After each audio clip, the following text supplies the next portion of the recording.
Tom Basile, who's a friend of the show, real friend of the show, not fake one like Delgado has, where everyone's a friend of the show. Everybody's you know exactly what I'm talking about. We got to raise the profile. Tom Basile, who's a real friend of the show, has a great piece today in the Washington Times, and it says the GOP continues to bring knives to a gunfight. And that is absolutely correct. The GOP continues to bring knives to a gunfight. Republicans need generational change, he says. Republicans and conservatives, it is time to face reality. The left is way better at this whole politics thing than they are. And this week, Senate Democrats proved it again. They not only rejected religious liberty protections to redefine marriage, they also got a dozen Republicans to go along with them.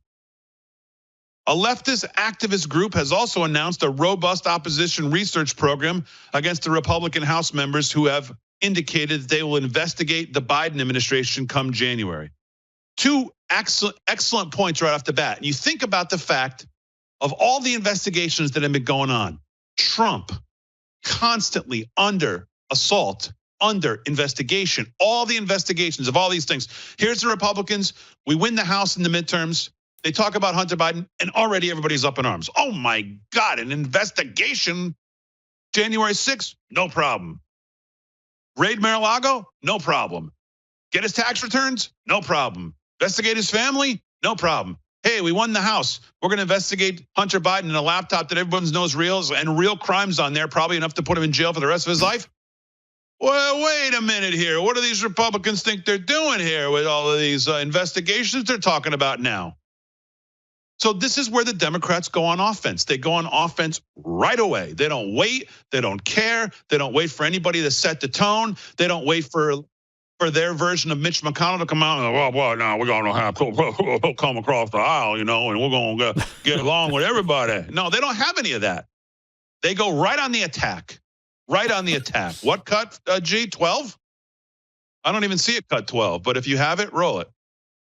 The concern here is not Hunter Biden's own problems, but rather it is official corruption from the then Vice President of the United States, Joe Biden, and now the President of the United States, Joe Biden. Let me ask you, while his son was on the board of Burisma making $1 million a year, did Joe Biden do anything that benefited the corrupt oligarch who was paying his son? Vice President Biden led our efforts to fight corruption in Ukraine. Let me ask you the question again. Did Vice President Joe Biden do anything that benefited the corrupt oligarch who was paying his son $1 million a year? He did not. He did not. Well, it's interesting. Someone who disagrees with you, Mr. Kent, is Joe Biden. And I want to read from what he said on January 23rd, 2018 at the Council of Foreign Relations. Quote, this is Joe Biden speaking. And I went over, I guess, the 12th, 13th time to Kiev. And I was supposed to announce that there was another $1 billion loan guarantee.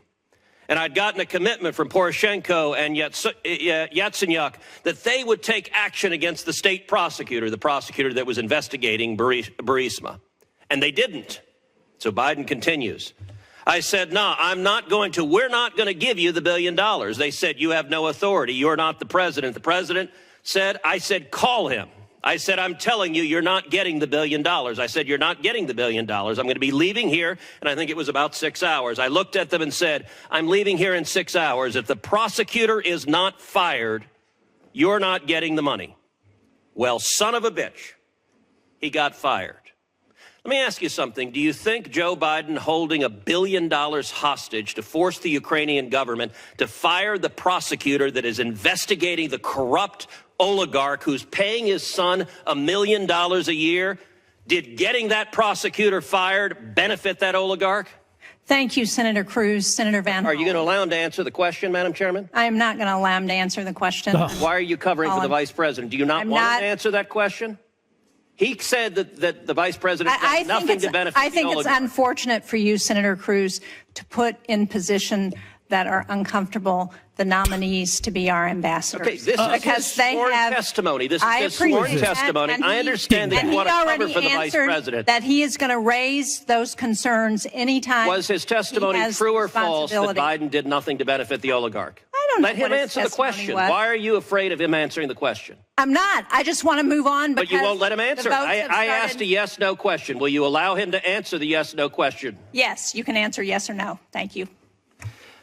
The prosecutor who was fired by the Ukrainian parliament did nothing to investigate Zlochevsky, and everything that Vice President Biden, the State Department, and the U.S. Embassy did acted in good faith to reduce corruption and help the Ukrainian people. So firing him did not benefit the oligarchs. Thank you, Senator. Wow. Wow. Wow. Wow. There you go. There you go.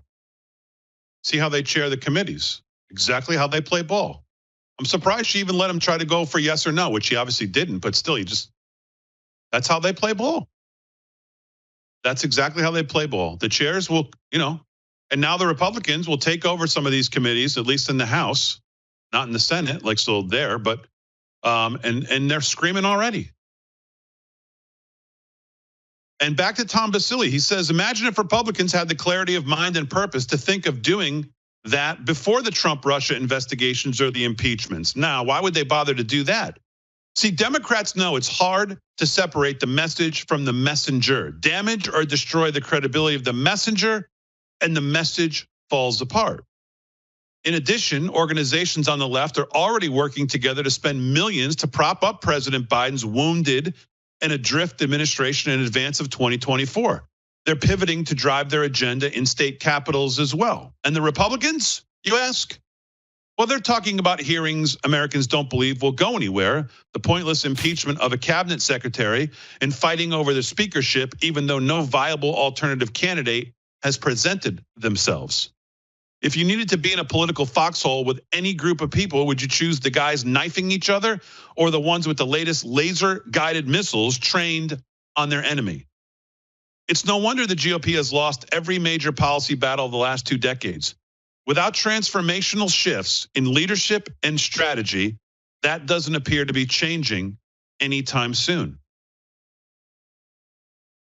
And I mean, the message, I don't know about for you, but it certainly rings true with me, and it's what we've been talking about. And for the Republican Party, it seems like it doesn't ring true to them because they think everything's fine.